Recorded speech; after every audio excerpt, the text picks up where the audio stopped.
Have you ever stopped for a moment, perhaps while standing on a busy street corner, or scrolling through a collection of old photographs, and wondered where all the color went, if the world is actually getting dimmer, or if it's just our way of seeing it that has changed? It is a quiet, persistent observation that many of us share lately, a feeling that the vibrant teals, warm oranges, and deep greens of the past have been slowly replaced by a vast, echoing sea of slate, charcoal, and stone. If you have felt this way, please know that you are far from alone. And it is a fascinating thing to notice, because it suggests that our surroundings are speaking to us in a new, more hushed language. We often talk about the big shifts in history, the wars, the inventions, the movements, but we rarely sit with the subtle shifts in our visual diet, the way our cities, our homes, and even the objects we hold every day seem to be receding into a more neutral, muted palette. This isn't necessarily a story of loss, but rather a reflection of where we are as a society. A curiosity that invites us to look a little closer at the gray and ask what it's trying to provide for us in this specific moment in time. This is where the shift becomes truly noticeable, right in the places we navigate every single day, like the cars we drive and the buildings we pass on our way to work. If you look at a parking lot from the 1970s, it looks like a bowl of hard-boiled candies, bright reds, mustard yellows, and sky blues. But today, that same lot is often a gradient of silver, white, and black, as if we've collectively decided that blending in is safer, or perhaps more sophisticated than standing out. Some have observed that this movement toward neutrality in our physical world acts as a sort of visual quiet, a way to reduce the noise of a world that already feels incredibly loud and demanding. When everything is gray or beige or some soft middle ground between the two, there is less for the eye to process, less to demand our attention. And in a time where we are constantly bombarded by information, that neutrality can feel like a form of relief. Many people notice this most clearly within their own homes. The rise of minimalist aesthetics where walls are off-white, furniture is oatmeal-colored, and the decor is carefully curated to avoid any sharp or clashing tones. It's often described as creating a sanctuary, a space where the chaos of the outside world cannot reach us. Yet there is a subtle trade-off that occurs when we prioritize this kind of safety. Here's what many people don't consciously realize about the screens we carry and how they might be shaping our appetite for color in the physical world.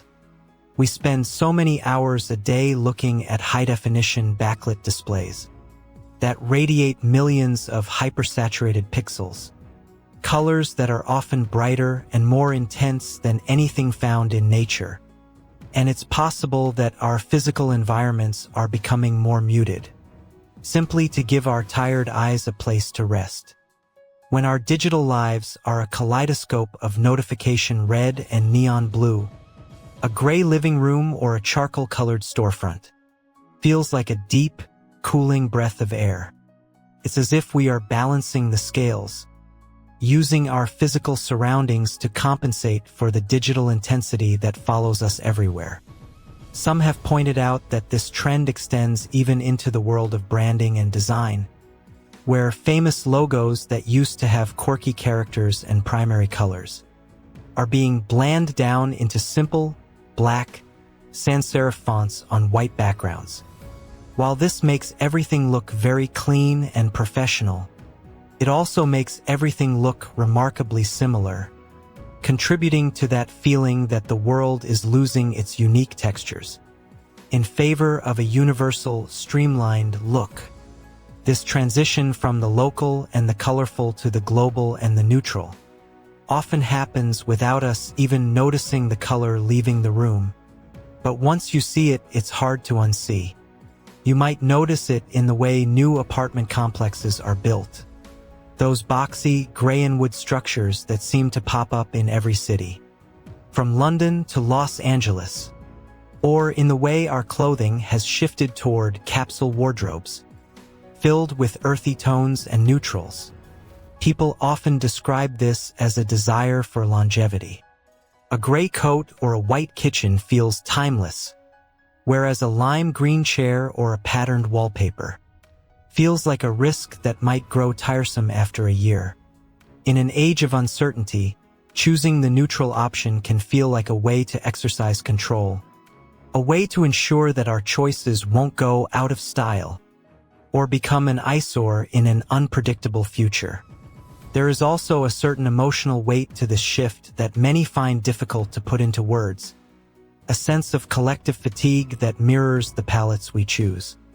When we are tired, spiritually, mentally, or socially, bright colors can sometimes feel like they are shouting at us, and we may find ourselves gravitating toward grays because they don't ask anything of us. A gray room doesn't tell you how to feel. It is emotionally vacant, a blank canvas that allows you to bring your own mood into the space, rather than having the space dictate your mood for you. This is where the observation becomes really interesting, because it suggests that the graying of society isn't just a design trend, but a mirror of our internal landscape. We are living through a time of immense transition, and when things feel unstable, we often seek out the middle ground. Gray is the ultimate middle ground. It is the color of transition, the space between black and white, the fog that rolls in before the sun comes out. Some notice that this visual shift also affects how we remember the past, leading to a strange kind of nostalgia where we look at old, grainy, colorful film and feel a warmth that seems missing from the sharp, cool, gray-toned media of today. If you watch a movie from the 1990s, the lighting often feels amber and rich, whereas modern cinematography frequently leans into a desaturated look, with heavy blues and muted tones that create a sense of realism or grit. We have come to associate high saturation with fantasy or childhood, while we associate gray and muted tones with seriousness and adulthood.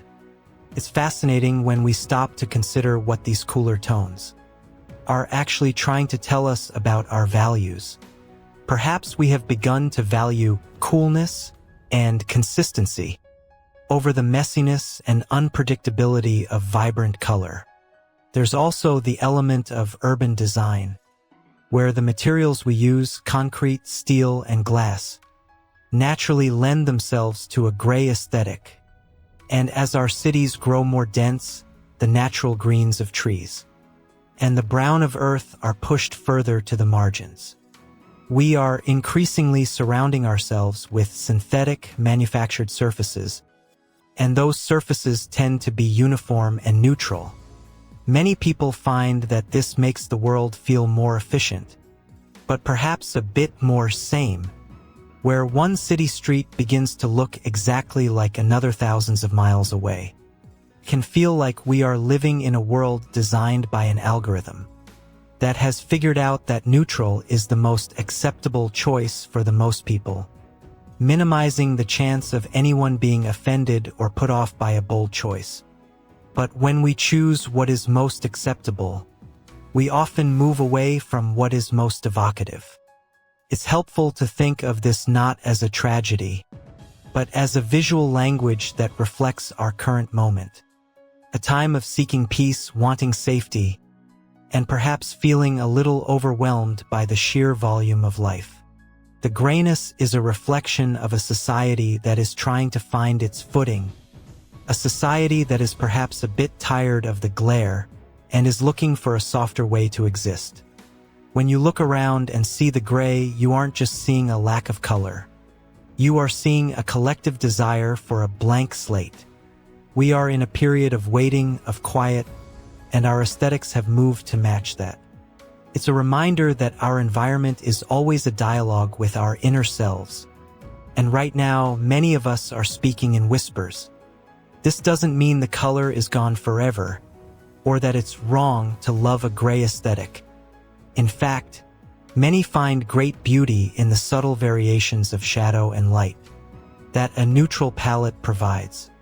There is a sophistication in the gray that allows us to focus on texture, on form, and on the people within the space rather than the space itself. It's a different way of experiencing the world, one that is more about the nuances than the highlights. As we look toward the future, it's worth wondering if we will eventually grow restless in these neutral cocoons and find ourselves craving the shout of a bright red or the hum of a deep purple once again. Trends are often cyclical, and the gray of today might simply be the palette that allows us to rest before the next great burst of color arrives.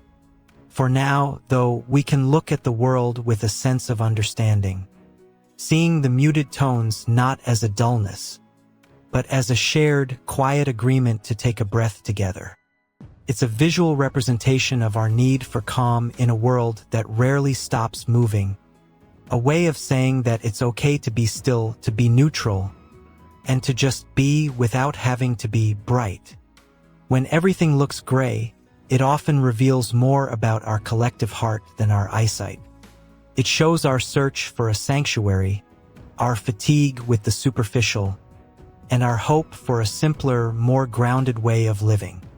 So the next time you find yourself noticing the charcoal cars, the gray walls, and the muted streets, take a moment to appreciate the quiet they offer. And remember that this visual language is just one chapter in a very long and colorful story. It is a reflection of us, right here and right now, and there is a certain quiet beauty in being able to see that clearly. If this reflection resonated with you, feel free to like, comment, and subscribe. Thanks for being here.